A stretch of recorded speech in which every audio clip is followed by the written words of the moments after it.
వైఎస్ఆర్ కాంగ్రెస్ పార్టీకి సంబంధించినటువంటి శాసన మండలి సభ్యులందరూ కూడా చెప్పులతో స్వామివారి పటాన్ని పట్టుకొని మేమందరూ కూడా పోడియం దగ్గరికి వెళ్ళి గొడవ చేశామనే రీతిలో వాళ్ళందరూ కూడా శాసనసభ్యుల దగ్గర మొదలుకుంటే శాసన మండలి సభ్యులు, మంత్రులు, ముఖ్యమంత్రి, కూటమి నేతలు మొత్తం కూడా మాట్లాడినటువంటి పరిస్థితులు మనం చూసాం.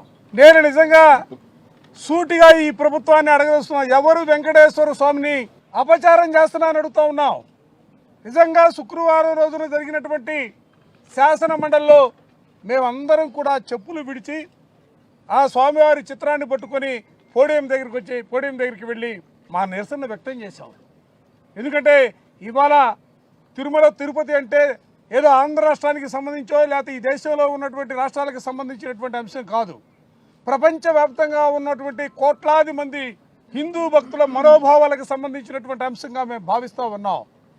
ఆ స్వామి ప్రతిష్ట పెరగాలి, కానీ ఎందుకంటే ఆ స్వామిని నమ్ముకున్న వాళ్ళకి, ఆ స్వామిని ఏదైనా కోరుకున్న వాళ్ళకి కలియుగ దైవంగా ఆ స్వామి రక్షణగా ఉన్నటువంటి పరిస్థితులు బలంగా నమ్మినటువంటి వ్యక్తులుగా అటువంటి ఆ తిరుమల మీద వచ్చినటువంటి అబండాలు కేవలం తన వ్యాపారం కోసం చివరికి ఇందాపూర్ దగ్గరకు వచ్చి చంద్రబాబు నాయుడు ఆగినటువంటి పరిస్థితుల్లో కనీసం దేవుని చిత్రపటం చూసైనా వాళ్ళకి మనసు మారుతుందేమో, వాళ్ళకి ఆ బుద్ధి ఆ దేవుడు ప్రసాదించాలని కోరుతూ మేమందరం కూడా పోటీ దగ్గరికి వెళ్ళాం. వెళ్ళలేదని మేము చెప్పట్లా, మేము వెళ్ళాం.